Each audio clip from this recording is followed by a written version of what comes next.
Welcome back. We are covering number 7 of 20 tips to get you started with Microsoft OneNote for Mac. And before we get started with number 7, if you haven't subscribed already, I want to encourage you to hit the subscribe button. If you've been back multiple times, maybe it's time to just go on ahead and commit and subscribe. I'd certainly appreciate it. And then you'll also get notified if interesting content or any content comes up. And then also, speaking of that, you can click the alert button to make sure you're notified of content that comes up. And then do me a favor, click the thumbs up. If any feedback like that helps the with the YouTube algorithm and helps out overall the channel. And I also appreciate it. So again, we're covering number 7, make pages, subpages. And we're going to jump into this. I'm going to move over to OneNote here.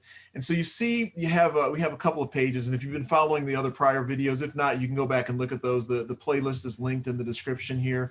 But again, so I'm going to go ahead and add a page, right?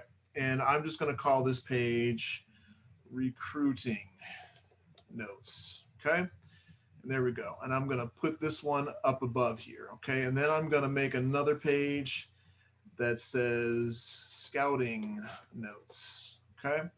And then I'm going to move one of these sections. Again, the content is irrelevant here because, again, it can be anything. But if you look at this, right, so I have 2 sections, or I have 4 pages here. So I have my notebook, and we've talked about this, right? I want to make it as easy as possible. If you go and buy a 3-ring binder that has those tabs in there, you have your notebook, you have your tabs, and then you have pages in between here. And then you can actually have sub-pages. So what you want to do once you have things lined up, I'm going to right-click, and right down here on the menu, it says make subpage. I'm going to do that, and look at what happens here. It kind of indents and it gets you a little drop down arrow, and then look what happens. So this is helpful if you have a ton of different sections and notes here, but you want to keep them in this one section.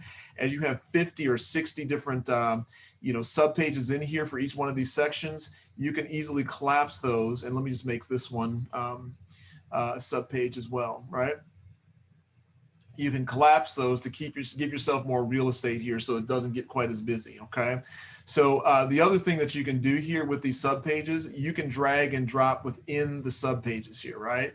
It's easy to kind of maneuver things and shift them around, and if you want to move it back down, you can do that as well. So pretty straightforward, nothing too hard to see here. Actually, once you do that, you're going to have to go back and make it a subpage again.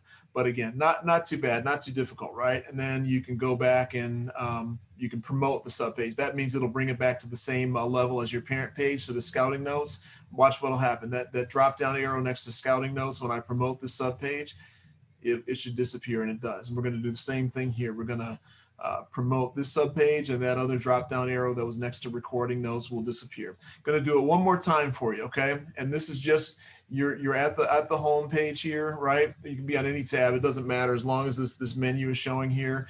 And again, any page that you want to make a subpage, you can do that. I'm going to go down, right click, go down to make subpage, and you see the drop down arrow, right? Right click, go down to make subpage, and you see the drop down arrow, right? You see how it collapses. And again, this is helpful if you have multiple pages and you just want to be able to get to something quickly. We're going to go ahead and promote this back. See the drop down menu disappear.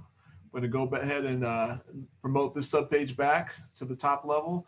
And there you go. It is that simple. So that's going to do it. Before we go, I want to encourage you to click the thumbs up, click the subscribe button, and then also click the alert button to be notified of future content. And we will talk to you at the next video.